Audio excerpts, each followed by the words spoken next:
Mulțumesc, Denisa.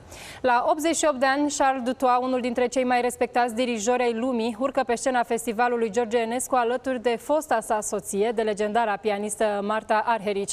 Într-un interviu exclusiv cu Ana Iorga, dirijorul a vorbit despre curiozitate și pasiunea care nu au vârstă. Bonjour et merci pour cette rencontre. Oui, c'est ça. Comment la musique a changé votre vie? Oh, mais alors ça c'est une question importante, mais aussi impossible à répondre, parce qu'elle étudie au collège un peu le violon et puis le trombone. Alors je suis entré au conservatoire et puis voilà. Ensuite j'ai admiré un jeune chef d'orchestre, enfant prodige à l'époque, puis j'aimais bien l'idée.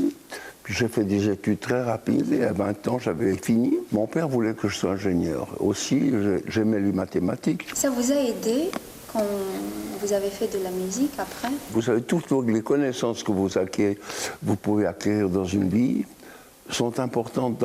La musique, c'est une science, n'est-ce pas, aussi la science du son. Alors, il y a beaucoup de mathématiques là-dedans. Qu'est-ce qu'il nous faut pour être un bon chef d'orchestre? Je pense qu'il faut avoir des bonnes dispositions naturelles. C'est surtout la projection de la musique à travers peut-être un langage plutôt corporel. Et puis, les relations entre vous-même, l'orchestre et le public sont importantes parce que ce que vous créez devant passe là et le public reçoit le message. Plus important moment où vous avez senti que vous aimez ça tellement que vous allez le faire pendant toute la vie? Oui, je pense tout de suite. Hein. Il y a beaucoup d'efforts, beaucoup de discipline dans votre métier. Quel est le secret de garder son enthousiasme pour toute sa vie? Chaque jour, chaque matin, quand on se lève et quand on recommence. Oh, c'est pas toujours comme ça. Hein.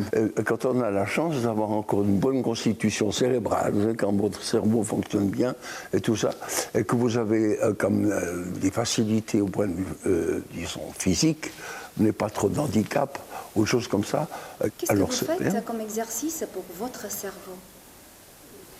Oui, alors, vous savez, travailler, on continue à travailler. Je pense que si, supposez que tout d'un coup, à 60 ans, vous arrêtez de travailler, vous quittez votre profession, vous ne travaillez plus, vous ne posez plus de questions, alors, tout s'engourdit. Hein.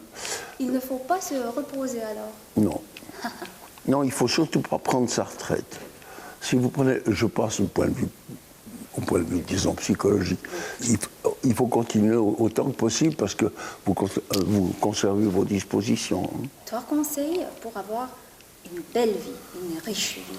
Ah, ça, c'est bien compliqué. Je pense qu'il faut avoir beaucoup d'intérêt, beaucoup de curiosité. Pensez que vous devez vous cultiver, c'est très dangereux maintenant parce que on vit dans une société de l'information beaucoup plus qu'une société culturelle, de culture. Donc, et puis avec l'intelligence artificielle et toute espèce de choses dans cette direction, c'est très dangereux de s'engourdir et puis de laisser faire le travail par d'autres artifices. Le cerveau, la sensibilité, toutes ces choses doivent rester fraîches et elles doivent toujours aller en avant. L'énergie, vous savez, c'est aussi... je pense, une question de chance, hein, mais il faut la cultiver aussi. Mais je pense que vous avez de l'énergie quand vous avez de l'intérêt. Dès que vous avez quelque chose qui vous tire en avant, vous trouvez l'énergie pour le faire. Mais ce n'est pas forcément le contraire. Vous comprenez? Avoir de l'énergie pour quelque chose qui n'existe pas, ça sert pour rien faire. Hein. Pour rien faire, voilà. La chose la plus importante, c'est d'avoir... l'envie de connaître, l'envie d'aller de l'avant, la curiosité et la chose. Et puis, tout vient avec.